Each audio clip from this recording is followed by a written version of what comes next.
O meu nome é Marcelo Taz, estou com 56 anos, mas vou fazer 57 agora em novembro. Pode ser que você já esteja me vendo com 57. Eu sou caipira, nascido no interior de São Paulo, Ituverava, cidade que quando eu nasci tinha 30 mil habitantes, família grande, muito brasileira minha família, meu avô por parte de pai, baiano cansado. Ele saiu da Bahia para chegar em São Paulo, cansou e parou em Minas. Aí veio nascendo o pessoal um pouco ainda em Minas e um pouco do lado de cá da divisa. Eu nasci do lado de cá, em Ituverava, que é bem quase em cima da divisa, né, com Minas Gerais. E a família toda é dessa região do Triângulo Mineiro, família enorme mesmo.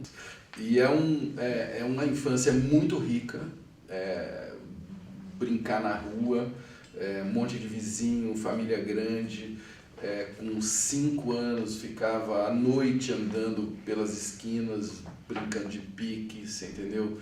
E uma infância muito ligada à amizade e roça, né? Roça, bicho, animal, banho de rio, essas coisas todas. Tive uma infância muito animada, muito animada.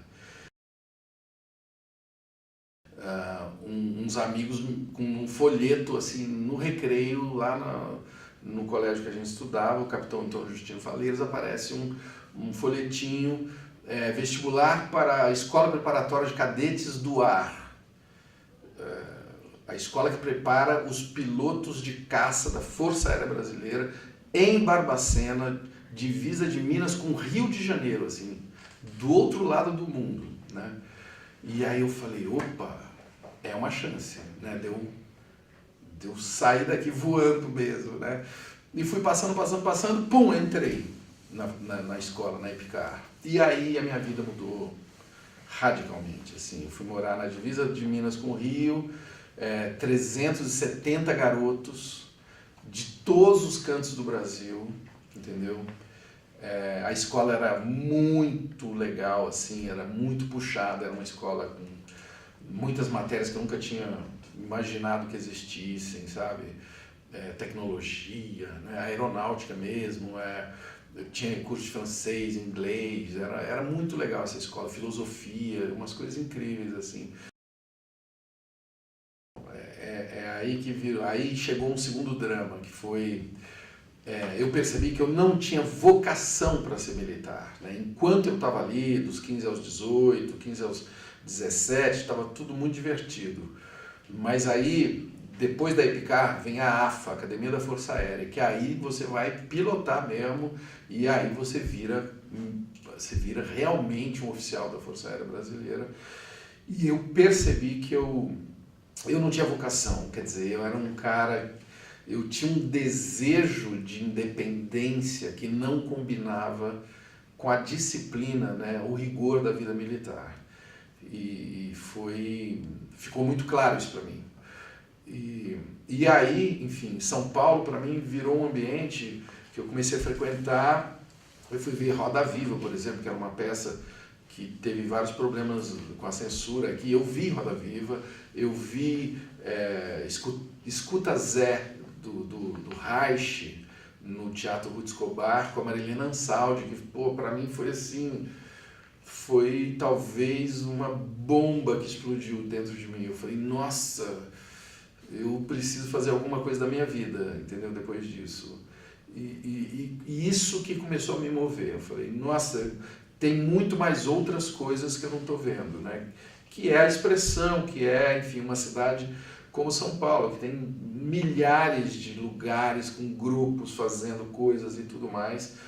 E aí eu me interessei muito para vir para São Paulo. Me interessei mesmo e tomei a decisão e fui lá pedir o desligamento e acabei vindo para São Paulo. Apesar de eu estar mais próximo do Rio, de ter até mais amigos no Rio naquela época, eu creio que a arte, assim, São Paulo, teatro, jornalismo, sabe, boemia, frequentava muito já ali, o Bexiga na época era a Vila Madalena de São Paulo, né? Era o lugar onde encontrava os intelectuais e tal. E, e aí resolvi vir para São Paulo. Eu estava já abandonando uma carreira, e aí eu estava vindo para São Paulo, e aí o movimento já foi ficando estranho, a minha família, mas então, agora, mas você vai fazer o que agora? Aí é bom dizer que na época, assim, as opções, pelo menos para mim, eu tinha uma mente muito limitada com relação a opções. Assim, era medicina, engenharia e direito. Não tinha muito mais do que isso para minha cabeça, entendeu? Ou pensando, eu acho que a minha cabeça ainda era muito parecida com a da minha família, não sei. Quer dizer, eu não quero botar a culpa na minha família, eu acho que era eu mesmo que era limitado, assim, entendeu? E aí, entre essas três que tinha no meu imaginário, eu sempre, até hoje, assim, a opção por engenharia, hoje inclusive para mim, é muito mais clara do que na época. Eu sou um cara que amo entender como as coisas funcionam. E foi a minha opção. Eu cheguei aqui e falei, não, vai ser engenharia. Eu conheci a Poli, a Escola Politécnica, eu falei, não, esse lugar é muito foda, esse lugar é muito legal, eu quero estar lá, vi que era difícil, falei, então agora que eu quero mesmo. A Poli é um negócio assim, que parece que você está estudando chinês, né? E aí, enfim, passado o primeiro ano, você vai para matéria eletiva, então eu fui para civil, para engenharia civil, e aí eu comecei a encontrar minha turma, sabe? Comecei a encontrar uns músicos, uns poetas, uns vagabundos, um pessoal que tocava violão, entendeu? E um pessoal que fazia um jornal de humor na Poli. E aí que eu me encontrei, na USP. Né? E por incrível que pareça, na Poli eu me apaixonei por esse jornal, chamado Civil, com ponto de interrogação, porque eu descobri que aquilo que eu havia sacado, que essa era a minha vocação, quer dizer, o meu coração batia na hora de fazer um jornal, né? Ou na hora, a gente tinha grupo de dança, como eu disse, grupo de teatro, era isso que me fazia vir para o campus todos os dias. Aí eu descobri uma coisa muito óbvia, que a 2 quadras da Poli tinha uma faculdade só disso. Só disso, comunicação, dança, artes cênicas. Eu falei, caramba, nossa, não sabia. Não, tem. Eu falei, mas que interessante. Aí fiz o vestibular, entendeu? Fiz o vestibular. Naquela época podia fazer as duas ao mesmo tempo, então assim, a USP era a minha casa. Eu fazia a Poli durante o dia, a ECA à noite. Ou seja, foi difícil de dar conta de tudo, mas a ECA para mim abriu uma avenida que é assim, não, isso, cara, pode ser a sua profissão, né? Existe essa profissão, comunicador. E aí comecei enfim, a me jogar de uma maneira muito mais consciente, sabe? Até nos estudos, né? Eu, infelizmente, não fui um bom aluno na ECA, eu gostaria de ter sido, mas algumas das disciplinas eu me dediquei muito, porque acendeu uma luz mesmo. Eu falei, caramba, é isso que eu preciso estudar, entendeu? Aqui na ECA, às vezes tinha uns festivais que não tinham... hoje, inclusive, tem vários nomes para isso, né? Poderia se chamar de ocupação, ou coletivos fazendo ocupação.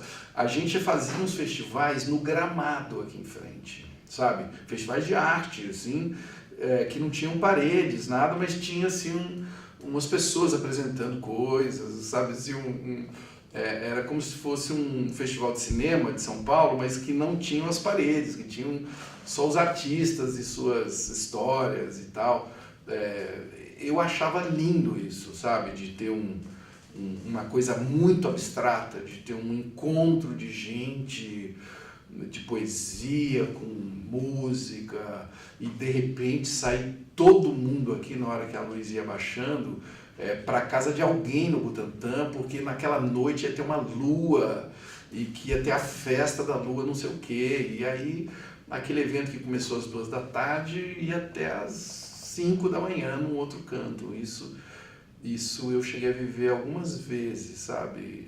É muito legal isso, assim, a escola se prolongando, né? Para a cidade, né? Para os ambientes da cidade, né? Eu acho isso muito positivo. Eu creio que essa minha identidade foi sendo construída, entendeu? Inclusive, por incrível que pareça, o meu sobrenome, Taz, que não existe, né?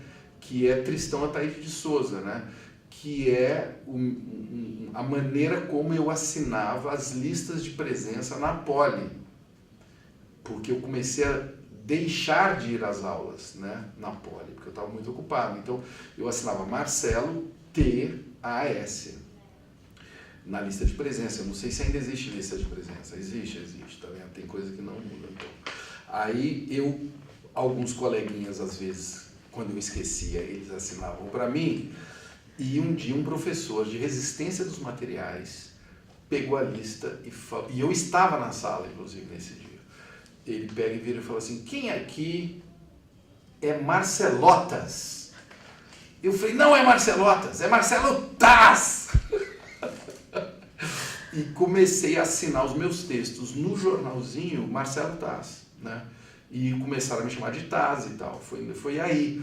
E foi assim que eu me aproximei da ECA também. Cheguei na ECA, eu já era um cara que tinha outro sobrenome. Já era Marcelo Taz, enfim, já conhecia uns caras ali que tocavam não sei aonde, o pessoal do Itamar Assunção, o do Arrigo, umas bailarinas do Clara Crocodilo, você entendeu?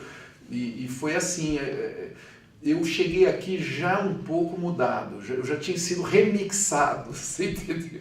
Eu não era um politécnico, digamos, padrão, eu já estava estragado. Eu recebi um convite muito honroso do Roberto Moreira, professor Roberto Moreira do audiovisual, e passei um período na ECA como professor, olha que loucura, né? Nos anos 90. Onde eu abri um espaço na minha vida e fiquei aqui um ano como professor. Tinha uma categoria especial, porque obviamente eu não teria formação de pedagogia para dar aulas aqui na USP, mas eu era um professor, sei lá, de uma matéria que era prática, não sei, e a gente fazia alguns programas com os alunos e tal, e vi o quanto é difícil a vida do professor, né? Você ter uma sala, você ter uma programação e tal, mas foi uma experiência muito legal, assim, de voltar à ECA como professor, assim, foi bem legal. Eu lembro que a gente morria de inveja de um grupo que conseguiu entrar na televisão antes da gente, que foi a TV Tudo, do Tadeu Jungle, Walter Silveira e o Pedro Vieira. Era um grupo que aqui da ECA que tinha um programa na Band chamado Mocidade Independente, um programa que durou pouco, inclusive, mas eles entraram lá. E eu me lembro de ver eles no ar, eu falei, cara, eles conseguiram publicar, né? E a gente, se eles conseguiram, a gente também vai conseguir, né? Então, eu aprendi muito a valorizar isso, assim, a valorizar a publicação. Hoje, talvez pela facilidade que existe de publicação, muita gente publica qualquer porcaria, entendeu? E não percebe que na publicação existe uma arte. Na hora que você torna público uma história que você tem para contar, é um momento crucial para você cuidar com carinho, né? E eu gostaria muito mesmo que essas gerações que estão aí, cheio de ideias, cheio de criatividade e tudo mais, pudessem valorizar a publicação. E sai publicando, né? E vamos... Eu acho lindo, assim, a liberdade que a gente tem hoje das estruturas todas, né? De você não depender de emissoras, de você não depender das grandes estruturas, de gravadoras, de distribuidores, de você ter a liberdade de publicar.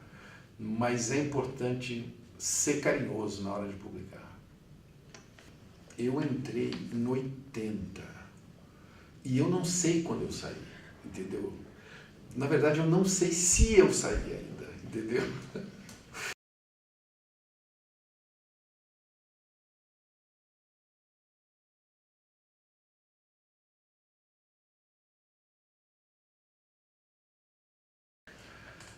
Até logo, classe.